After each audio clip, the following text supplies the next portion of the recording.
Jesus didn't have a problem with people that's in the streets. He had a problem with religious people. How can I help anybody when I was not even able to help my own son? I would never do that. I would never do that. And I became that in a matter of minutes when they took my pain pills away. And I said, I'm not where I want to be, but thank God I'm not what I used to be. This is Faith in Your Recovery. I am Randy Davis. Welcome to the battle. Hey, once again, we're thrilled that you've joined us here at our Faith in Your Recovery podcast. Have something special today. A gentleman I've just had the opportunity to meet. I'm anxious, Josh, to hear your story, to reflect back and to share with us the victory, how God's worked in your life and the good things that are happening now. I know it wasn't always that way. I'm going to take a wild shot at the name here. Josh, I can't even get the first name out now. Josh Urena. You go ahead and give That's him. close enough. It's Joshua Urena.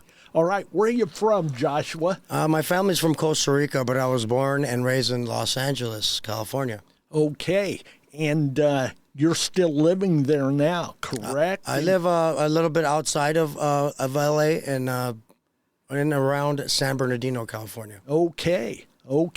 And what's got you here in Indiana? Wow, that's a long story, but I'm out here working on wind turbines. And I came across Brianna's Hope, and that's how I found out about you. How'd you come across Brianna's Hope? Tell us about that. That intrigues me. Well, it's kind of funny actually. So about 80-something days ago, I entered a recovery home called the Lighthouse. So flying out here, I wanted to land in a safe place. So I searched for some sober living homes or whatnot, and I came across Miss Beth, that runs a sober living facility in Lafayette called the Lighthouse. And going to meetings with them, I found Brianna's Hope, and then I found the sticker that you guys pass out, and I decided to email you guys, and here I am. Ah, that's neat. That's neat. Have you attended any of the meetings there of Brianna's Hope? Yes, I have. Yes. Okay, where at? The Grace Church or the newest one there, Christ Church? I think I've been to two of them. If there's only two, then I went to both of them. Ah, okay. Yeah. So you've hit them both there in Lafayette. Yes, sir. All right. And you say you're, presently working in the Fowler? I'm in area? Fowler, yeah.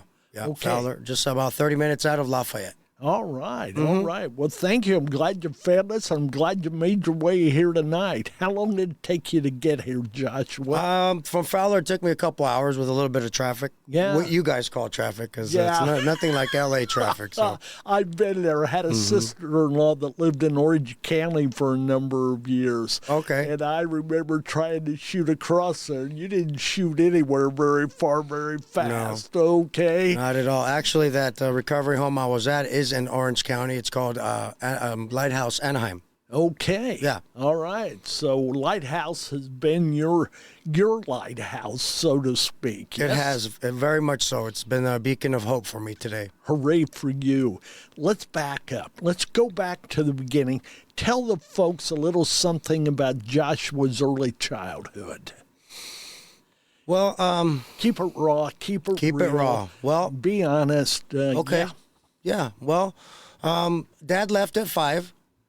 I remember very vividly, which is kind of awkward to me because it was 1980 and he had just purchased, I assume by my memory, it was a 280Z. I just remember the little antenna going up when he turned the car on. But I also realized that it was full of his stuff. That was a Datsun, yes? A Datsun, yeah. It must have been a Datsun. My brother-in-law had a 280ZX. Okay, yeah. So I recall it that way. Yeah. Excuse me. Go ahead. No, well, yeah. So, I just watched him leave. And to be honest with you, much of that between 5 and 10, I have not much recollection of. I know that Mom was alone and we moved around a lot. We weren't very stable. Mom on welfare, and So we did move around a lot. That's all I remember. Brothers and sisters? I have I have two brothers. My blood brother Christopher, and then my half brother, which is Carl. His name's Carl. Okay. His father's Puerto Rican. My stepdad. He's pretty much the only father I had in my life. Okay. Okay. So that kind of takes us up to the age of 10. Tell us about life at that point. Well, at the age of 10, so in LA, the schools get overcrowded, and we had to take a bus from the city to the outskirts, which was and at that time was Sun Valley, I believe. But so I just remember this, the bus driver, this black lady, sexually abused me, pretty much. By your bus driver? The bus driver, yeah. So I would always sit in the back of the bus. I was kind of like a little wild child. I mean, I don't know if you haven't been able to tell yet, but I like to talk. I talk to everybody. Well, I can tell by the head motions. Right, yeah. Well, that's the Puerto Rican stepdad. You know what I mean? Okay. He does a lot of this and that. So that's that's funny. But yeah, so so at this particular day, she touched my butt. I didn't think nothing of it. Went and sat back, and then we got to the school, and I was always the one that I would get out last. And well, this particular day, she just she kept me in the bus, and she made me touch her, and she touched me, and I didn't. You're 10 years old. I'm 10 years old, so I'm thinking it's a woman. I don't know. I thought it was cool, I guess. In hindsight, I just didn't know what was going on, really. Absolutely. Not at that age. Right. And I didn't think anything of it, and I moved on with life, But I do remember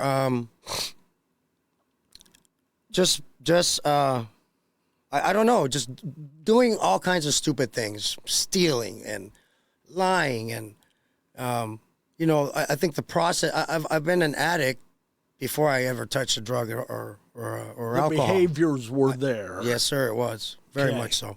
Okay. So was alcohol your first drug? Well, around 10 or something, I remember smoking a cigarette. My aunt used to smoke cigarettes and leave them up on top, and I would grab them. But at the age of 13 was when I first tasted alcohol. I was in Costa Rica, and one of my uncles, some kind of party or something, and I just drank, and I drank alcoholically from that moment. I just drank and I passed out. Like, I didn't stop, I wasn't happy with just the one little sip. I got drunk, and I got in trouble. That became a lifestyle, yes? Well, yeah, later on. Not from that moment. Never really had the opportunity up until the age of 15. Okay, and then you got back into it, and... Well, yeah, I had a very tumultuous childhood with my mom. She's suffers from mental health issues, and I'm sure, we're a Hispanic culture, and we don't talk about those things, especially back in those days, right? So, she struggled. She's a young mother. She had me when she was 15, and... a child raising a child. Pretty much. Not an easy job. Yes, sir. It's not easy when it's an adult raising a child, let alone the extra challenge. And I see that now, but when you're in there at the time, it's very, very difficult, not only because of her mental health issues, but already the things that I've had suffered and seen and gone through at a very young age. So me and my mom just couldn't get along. I think we're too much alike. Okay. We were like cats and dogs. So I had the opportunity to leave home.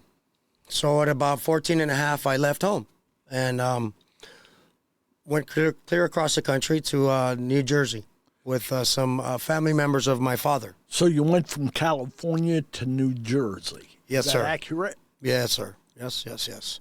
And, to people I never met in my life and people that, my father was supposed to be there. That's another long story, but he wasn't there. When I got there, he gave me the option, hey, you can either stay here with your godparents, which I wasn't happy with because, it was just too structured for me. I was already gone in that part, right? Like, it was too structured. I had to listen and not do whatever I wanted because with my mom, I pretty much manipulated her and did what I wanted.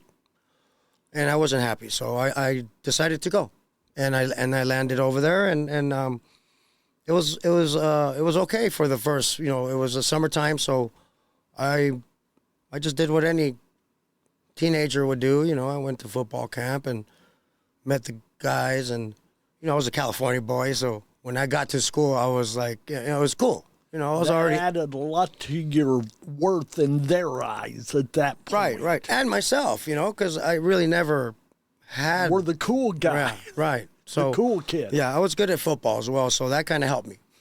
Yeah. But the thing that where it went south was, these older cousins of my father, they drank, if not every day, at least really hard on the weekends. So I started drinking with them. I learned how to drink with Chivas Regal and Coors Light. And I was that kid that would drink all weekend with these guys, pass out, black out, cry, let it all out. The only way I knew how.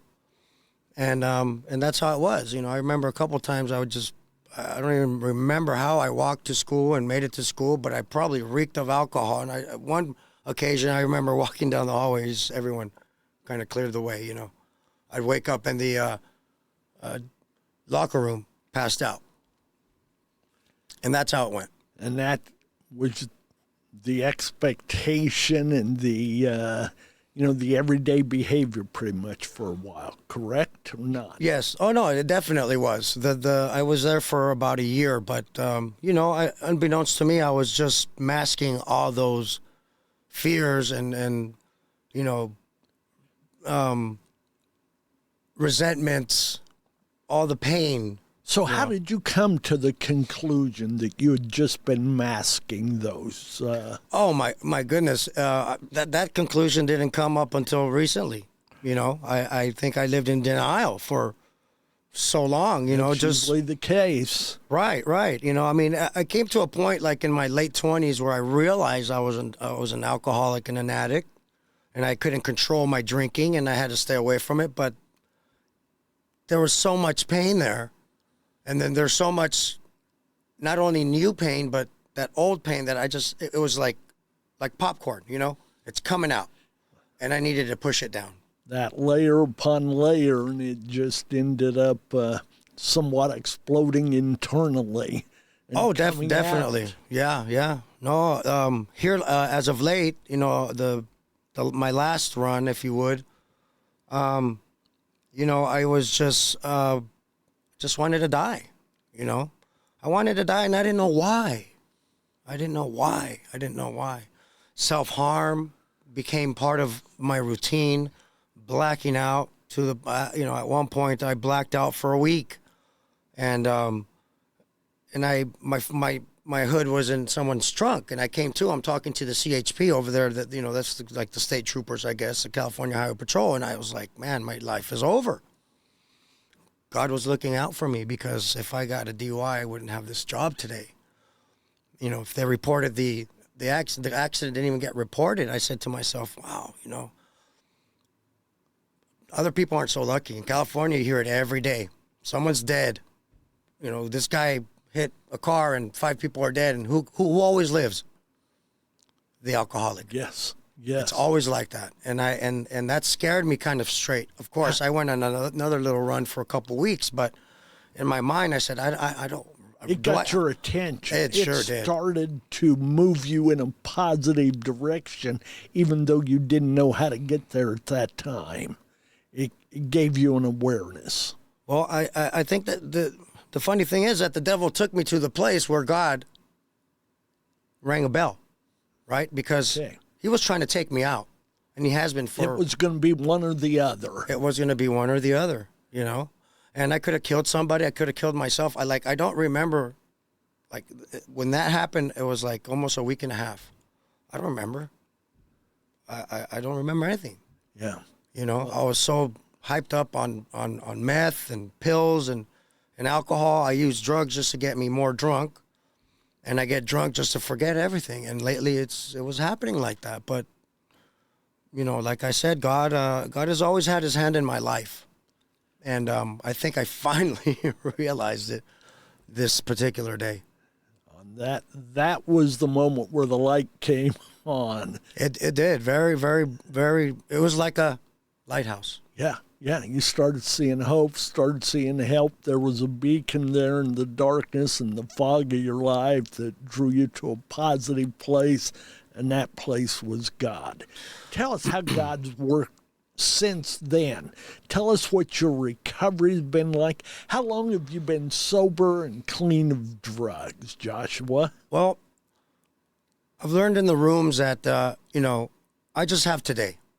I have my 24 hours, But I have been out of rehab, and I've been clean and sober this time for about 85 days, if I'm correct. Congratulations. Thank you very much. Thank you very much. Yeah, I don't misunderstand what I'm about to say, but I like having someone who's new in their recovery. We get somebody who's been in recovery 15, 20 years. I still love to hear their story, but yours is still pretty fresh in your experience and your mind and the struggles that it created.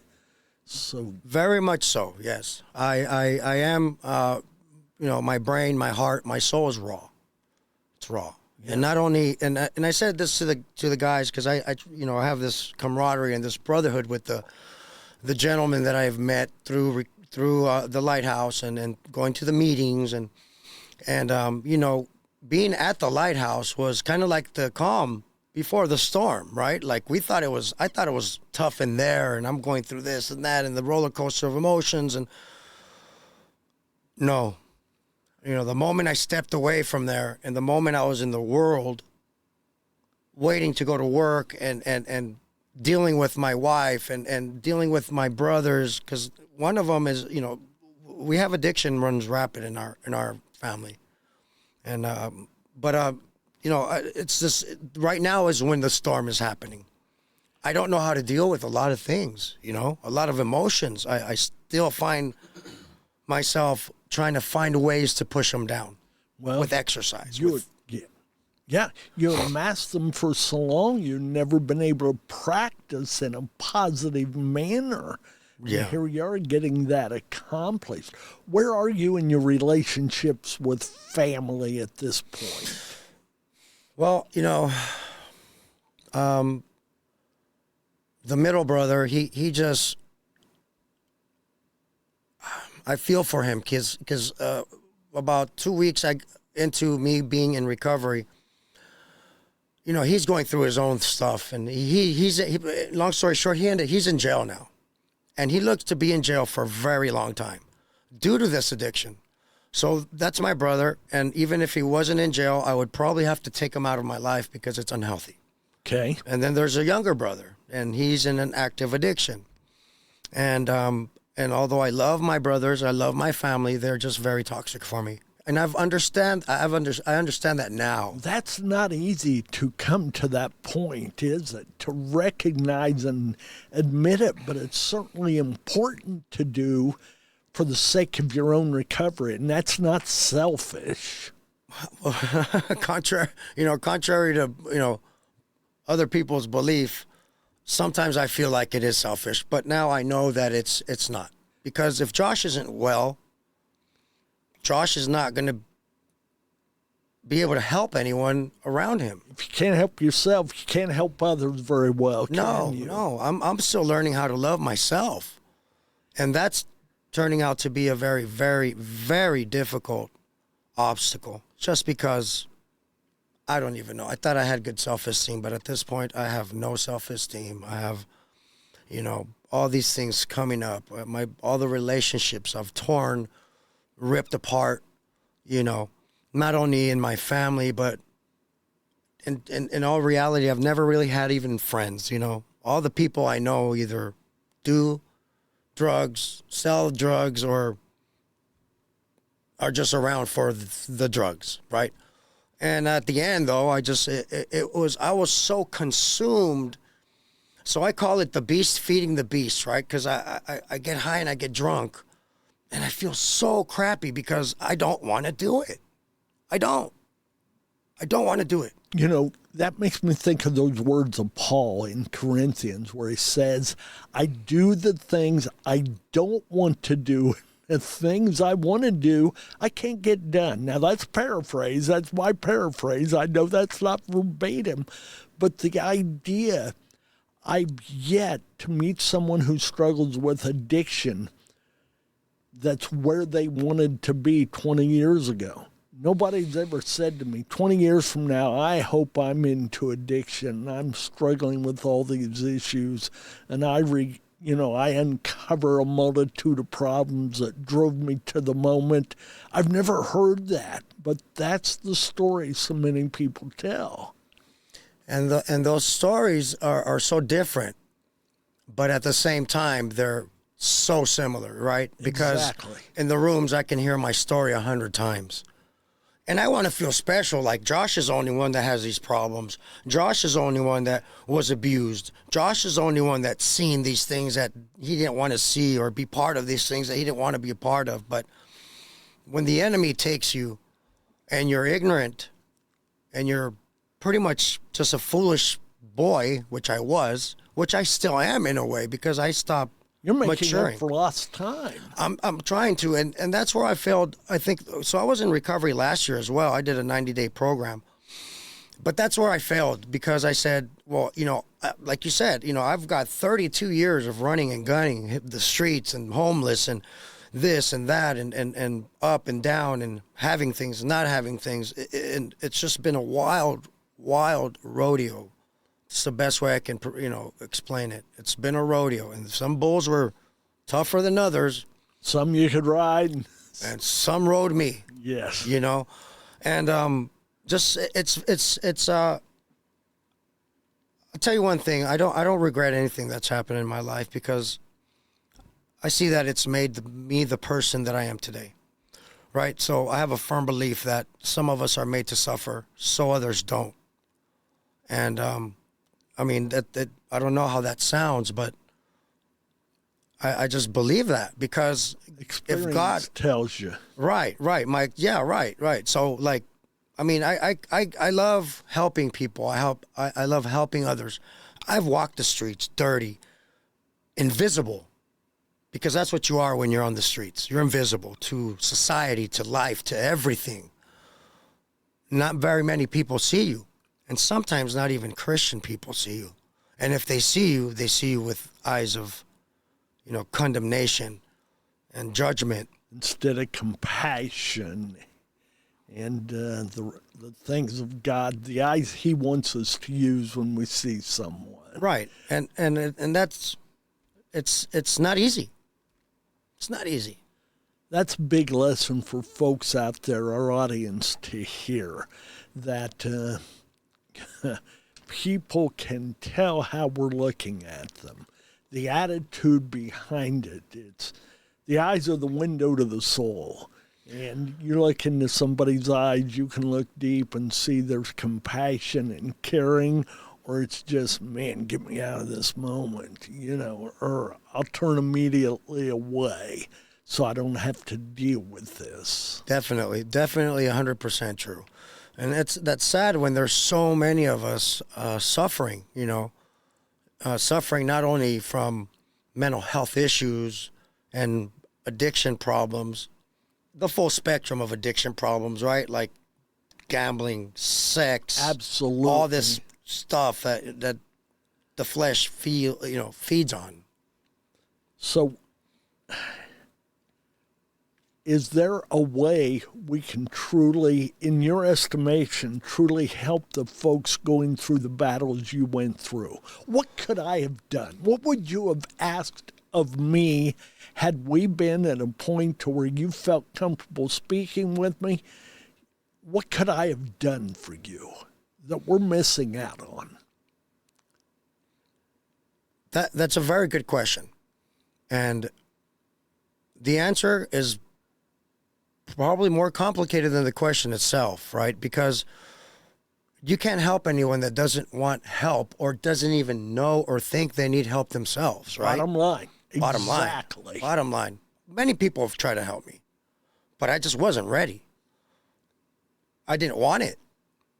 I didn't reach my bottom, right? And people's bottoms are different. Like I've eaten from trash cans. I've lived on the street, like cold, and It was horrible.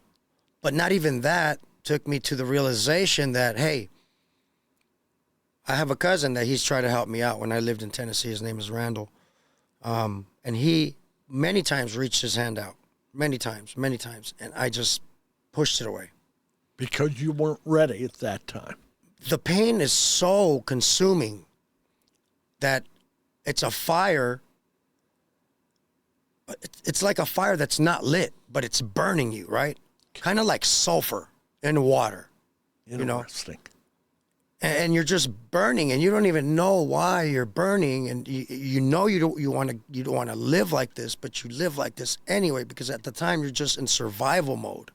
So much so that you're like a Neanderthal, and that brain that has so much power, that heart that has so much love, and if you were just, God is with us. God was with me He's been with me all my life. And it took me out of many of dark places. But at the time, I just didn't even want to realize it was God. I just thought I was cool. I thought I was slick. I thought I was sly. I thought this is my doing. The me syndrome. Me, yeah. It's sad because that's what the enemy wants us to believe. And many of us do. And I believed it to the point where I did want to die. And I was dying. I was like a walking zombie.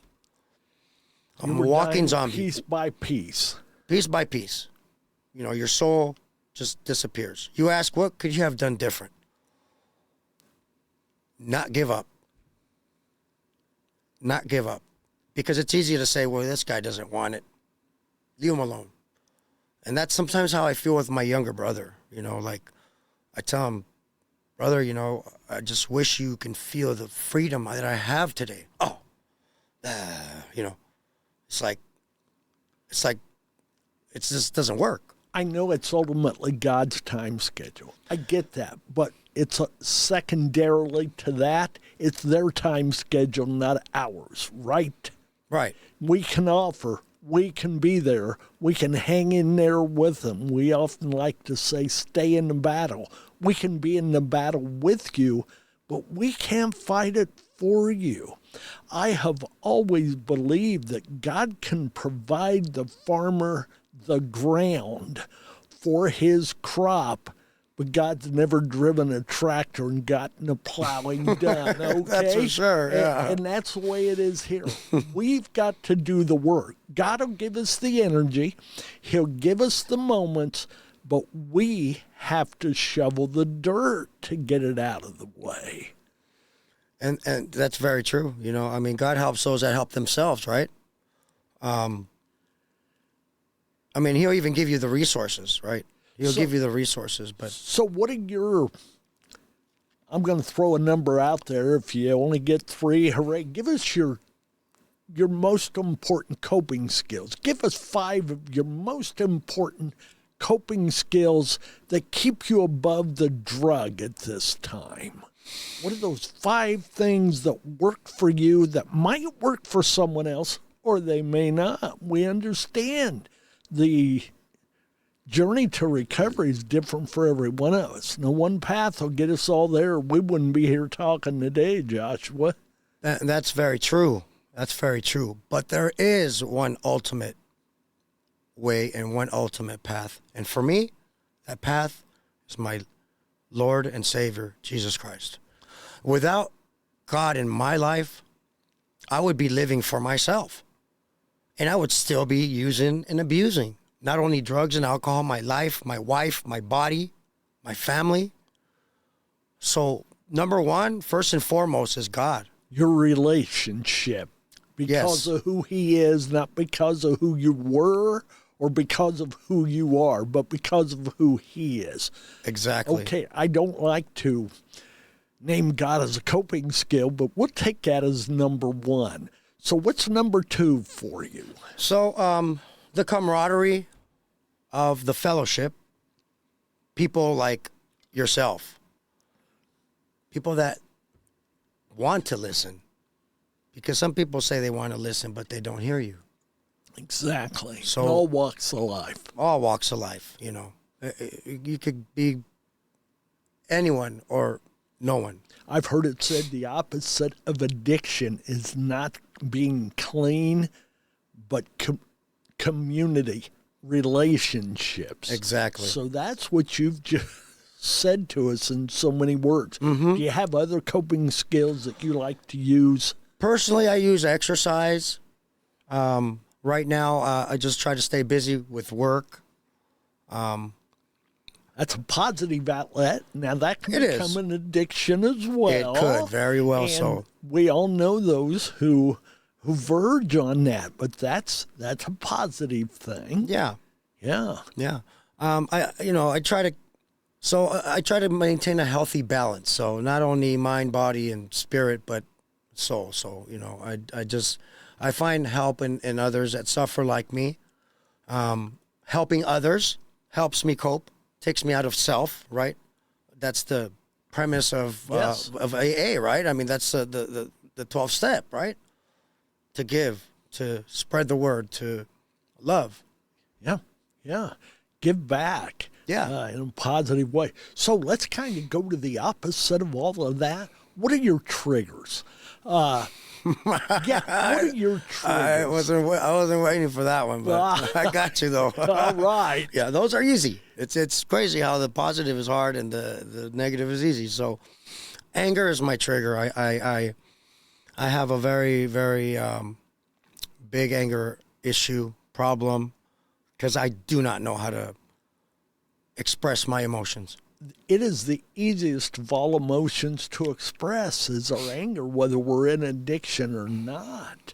That especially, I'll say that, especially as a male, anger's an easy thing, but to be soft is difficult, and we wonder about the ridicule, so we'll handle it with anger. Give us another trigger. Another trigger would be confrontation. So confrontation, any kind of arguments, mostly because right now the only person in my life is my wife. I love her, but she just, she just says something and I can just light on, there's a fire, it just explodes. It just hits in a hurry Yeah. before you know what's going on. You're in the middle of the battle. And I don't want to fire. Yeah, and I don't want to feel nothing. So Yeah. what do? I take a drink. Yeah. Yeah. Is there another trigger that's big for you? Resentment and the lack, and I'm going to be honest with you, the lack of forgiveness in my heart.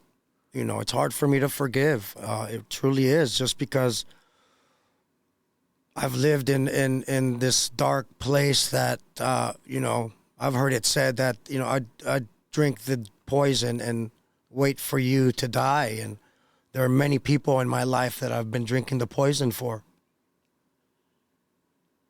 I'm not going to ask you to name them, but could you name those 3 people you most need to forgive? Do you have those names in your own mind? I do. And, they're the very, very, very people that we're supposed to protect and take care of me. Yeah. That makes sense. And I like how you added that. Those who were supposed to protect and take care of you. You're not the first one to sit in that seat and express that. You made a comment earlier how, the paths are different, but so much is the same. And we've all got those struggles from our life. It's a matter of how we deal with them. And as we began, it's what we turn to. And you made it clear that God's your number one. He's got your back more than anybody else on this planet. That's for sure. And I say that to everybody out there, that I believe in that with all my heart. So once you've been on the recovery trail and you've had your ups and downs with that, you've already expressed that. How do you explain to people who may not get it what it means to relapse, what it means to turn back to that pill, that drug, that alcohol? How do you explain it? Because the first thought is, dude, you had it for a month, 2 months, 3 months. Why'd you turn back to the old you? So,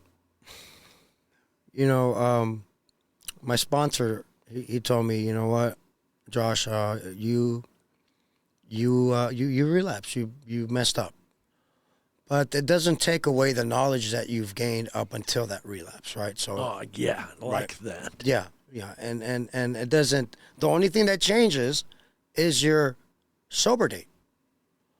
So, for me, I've been to 7 rehabs. I've gone to like 4 detoxes, and it took me 32 years to get these 80-some days. So I would say to someone, just never give up. There is a solution, and the solution is not you. and I always thought that I can get myself out of this mess. It's not true. Dr. Phil would have said, how's that working for you, Josh? What, you said 32 years to get to these 80-plus days. Mathematically, that's not very much in your favor, okay? But all that matters, and when I asked you a little bit ago how long you've been clean, you didn't give an exact answer other than in the sense you're more worried about today, concerned about today. If you get through today, it's one more day regardless of when you started. And when you started isn't going to change. It's how long will you keep it? And you're in that process. Joshua, what else do you want folks to know? Any kind of personal advice or thoughts? We'll start to wrap this up, but I want to give you that chance. And then I have one more question. The most important part for me this time, obviously knowing that I can't take care of this situation by myself, is the fact that I humbled myself enough to be able to say that I can't do it alone, and reach and just put my hand out. Like, just put your hand out, You put your hand out, someone's going to grab it. Someone in recovery is going to grab it. They're going to hold on tight. And if you don't let go, or if you do let go, they will not let go. And that's been pivotal in my recovery today, the camaraderie, the love. Because when you're in a recovery home, you're in the trenches. You're in the trenches, you're bleeding, you're getting maimed, and you're crying, and you're. I've heard it said recovery is as tough as when you're in the middle of the addiction.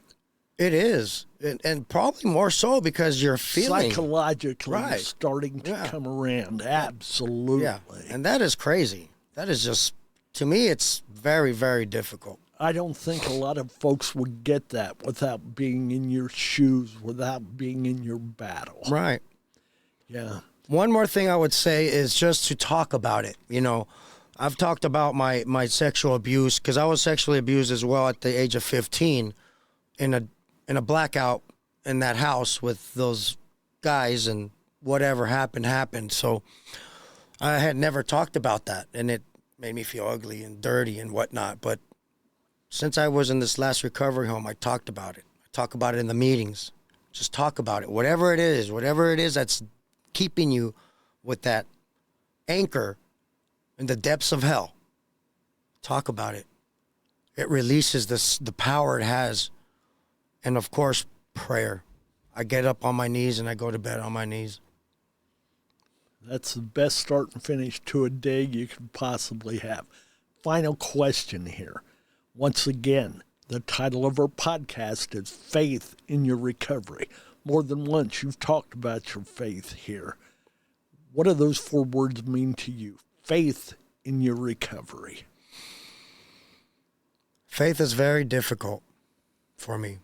My faith is weak. But in my weakness, I find strength in what God's doing in my life. That's scriptural. That's scriptural. And, God brought me here to you. God brought me to Miss Beth in Lafayette. Of all the states I could have gone to, I came to Lafayette, Indiana.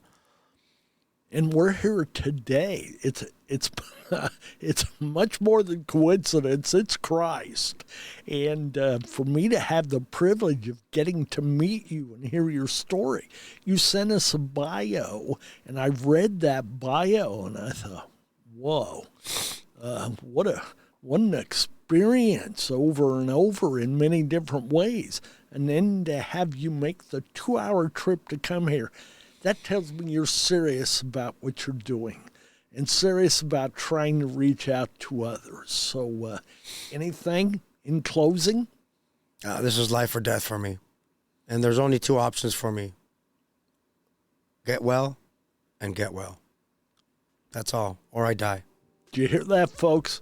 2 options. Get well and get well. Joshua, thank you.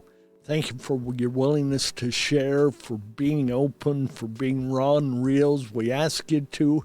I was hoping you would share those things, but I'm not going to pull something out of you you're not ready to share. But I'm sure what you've had to say is going to help somebody else stay the battle. To realize today may be dark, tomorrow can be totally different. And the dark will return. That's part of life's cycle. The scriptures say you will have trouble. So they're going to come.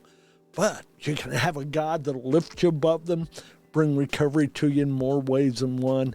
God bless. Thank you. Amen. Amen.